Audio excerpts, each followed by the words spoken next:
ओम शांति। आज हम 21 जून 72 की अव्यक्तवाणी सुनते हैं। आज की वाणी का सार है विश्व महाराजन बनने वालों की विश्व कल्याणकारी स्टेज। अपने आप को 1 सेकंड में शरीर से न्यारा अशरीरी आत्मा समझ आत्म अभिमानी व देही अभिमानी स्थिति में स्थित हो सकते हो।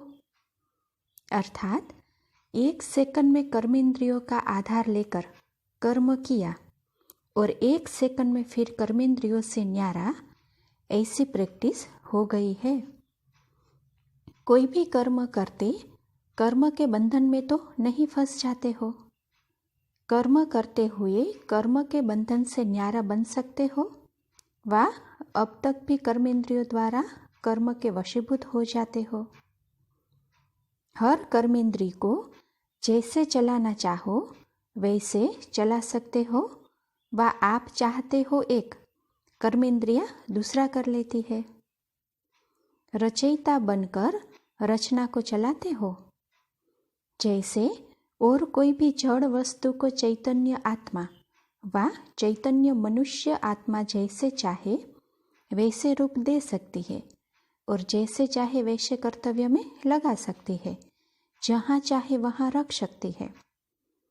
तो देखो, बाबा कहते हैं कि जड़ वस्तु चैतन्य के वश में है।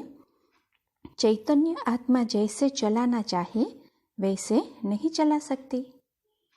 जैसे जड़ वस्तु को किसी भी रूप में परिवर्तन कर सकते हो, वैसे कर्मेंद्रियों को विकारी से निर्विकारी व विकारों के वश आग में जले हुए कर्मेंद्रियों को शीतलता में नहीं ला सकते हो। क्या चैतन्य आत्मा में यह परिवर्तन की शक्ति नहीं आई है? कोई भी कर्मेंद्रियों की चंचलता को सहनशील सरल चित्त नहीं बना सकते हो।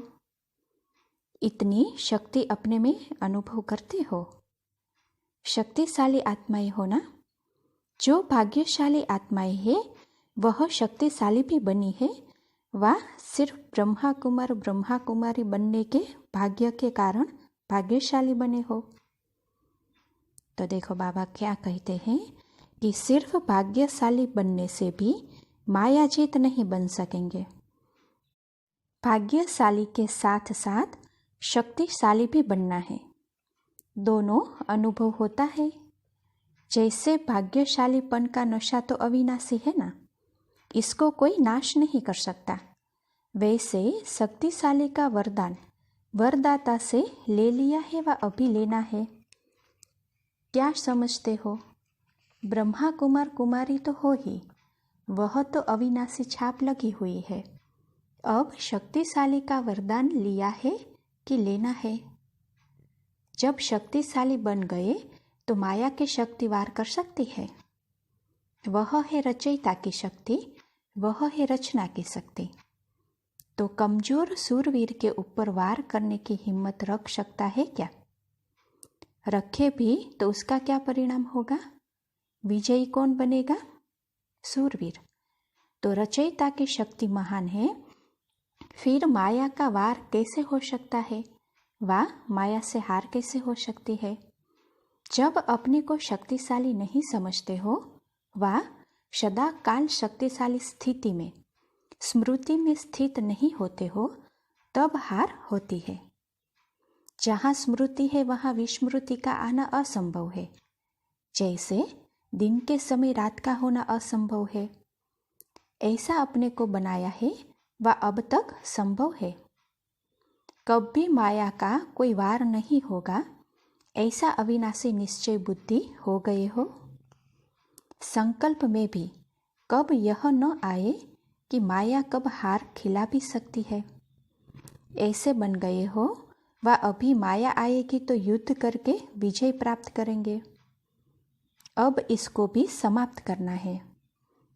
जबकि दुनिया वालों को संदेश देते हो कि अब बहुत थोड़ा समय रह गया है, तो क्या यह थोड़ा सा समय युद्ध करने की स्टेज व युद्ध करने वाले चंद्रवंशी स्टेज समाप्त कर सूर्यवंशी स्टेज नहीं बना सकते हो? सूर्यवंशी अर्थात ज्ञान सूर्य की स्टेज। सूर्य का कर्तव्य क्या होता है? सूर्य तो सभी को भस्म कर देता है। तो देखो बाबा कहते हैं कि सूर्यवंशी स्टेज अर्थात सर्व विकारों को भस्म कर सदा विजयी बनने की स्टेज। तो अब अपनी कौन सी स्टेज समझते हो? सूर्यवंशी हो व चंद्रवंशी हो। अगर युद्ध करने में समय देना पड़ता है तो चंद्रवंशी स्टेज कहेंगे। अब तक अपने आप प्रति ही समय देते रहेंगे तो बाप के मददगार बन प्रैक्टिकल में मास्टर विश्व कल्याणकारी बनकर विश्व के कल्याण प्रति सारा समय कब देंगे? लास्ट स्टेज कौन सी है? विश्व कल्याणकारी की है ना। अब यह प्रयत्न करो दिन रात संकल्प सेकंड विश्व के कर्तव्य में व सेवा में जाए। जैसे लौकिक रीति में भी जब लौकिक रचना के रचयिता बनते हैं तो रचयिता बनने से अपने तरफ समय देने के बजाय रचना की तरफ ही लगाते हैं। इसके तो अनुभवी हो ना।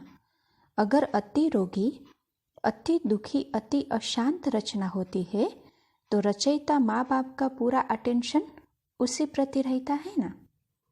अपने आप को जैसे भूले हुए होते हैं। तो देखो बाबा क्या कहते हैं कि वह तो है हद की रचना, लेकिन आप तो बेहद विश्व के मास्टर रचयिता हो ना। पहले अपने प्रति समय दिया, लेकिन अब की स्टेज मास्टर रचयिता की है। सिर्फ एक दो की बात नहीं, पूरे विश्व की आत्माएं दुखी, अशांत, रोगी, परेशान है, भिखारी है। बेहद रचना अर्थात सारे विश्व को कल्याणकारी बन सदा काल के लिए सुख और शांत बनाना है। तो बेहद रचयिता का अटेंशन होना चाहिए, विश्व कल्याण में होना चाहिए। व अब तक भी अपने में ही अपने प्रति बहुत समय दिया, युद्ध करने में बहुत समय लगाया। अब ऐसे ही समझो कि यह जो थोड़ा समय रह गया है वह है विश्व के कल्याण के प्रति। भक्ति मार्ग में जो महादानी कल्याणकारी वृत्ति वाले सेवाधारी होते हैं वह कोई भी दान आदि अपने प्रति नहीं करेंगे, सर्व आत्माओं के प्रति ही संकल्प करेंगे। तो यह रीति रस्म आप श्रेष्ठ अथवा कल्याणकारी आत्माओं से शुरू हुई है, जो भक्ति में भी रस्म चली है।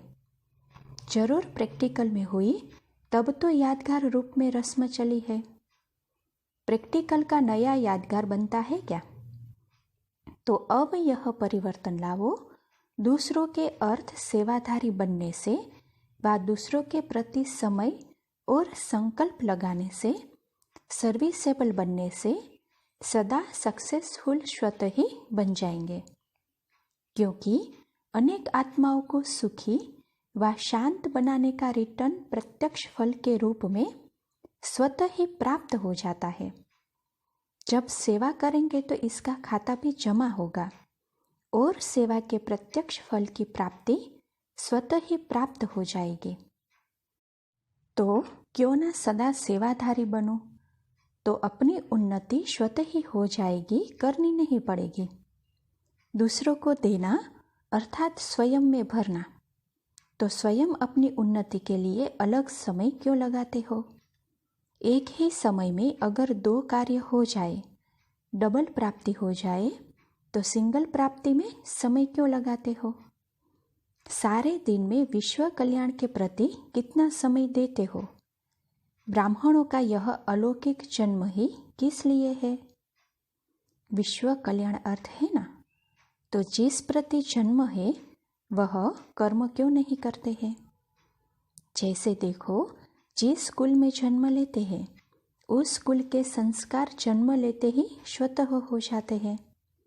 स्थूल काम करने वाले मजदूर आदि के घर में बच्चा पैदा होगा तो छोटेपन में ही माँ बाप को देखते हुए उस कार्य के संस्कार स्वतः ही उसमें इमर्ज हो जाते हैं। तो अब जन्म ही ब्रह्मा कुमारी का है, तो जो बाप का कर्तव्य वह स्वतः ही बच्चों के संस्कार होने चाहिए। जैसे साकार बाप को प्रत्यक्ष रूप में देखो तो रात का नींद का समय अथवा अपने शरीर के रेस्ट का समय भी ज़्यादा कहाँ देते थे। विश्व कल्याण के कर्तव्य में सर्व आत्माओं के कल्याण प्रति, ना कि अपने प्रति। वाणी द्वारा भी सदा विश्व कल्याण के संकल्प ही करते थे। इसको कहा जाता है विश्व कल्याणकारी। तो यह मन के विघ्नों से युद्ध करने में ही समय देना, यह तो अपने प्रति व्यर्थ समय देना हुआ ना। इनको आवश्यक नहीं व्यर्थ कहेंगे। बाप ने आवश्यक समय भी कल्याण प्रति दिया और बच्चे व्यर्थ समय अपने प्रति लगाते रहे तो फॉलो फादर हुआ। बाप समान बनना है ना, तो सदा यह चेक करो कि ज़्यादा से ज़्यादा तो क्या, लेकिन सदा ही समय और संकल्प विश्व कल्याण प्रति लगाते हैं। ऐसे सदा विश्व कल्याण के निमित्त समय और संकल्प लगाने वाले क्या बनेंगे? विश्व महाराजन। अगर अपने प्रति ही समय लगाते रहेंगे तो विश्व महाराजन कैसे बनेंगे? तो विश्व महाराजन बनने के लिए विश्व कल्याणकारी बनो। जब इतने बिजी हो जाएंगे तो क्या व्यर्थ समय और संकल्प आएगा?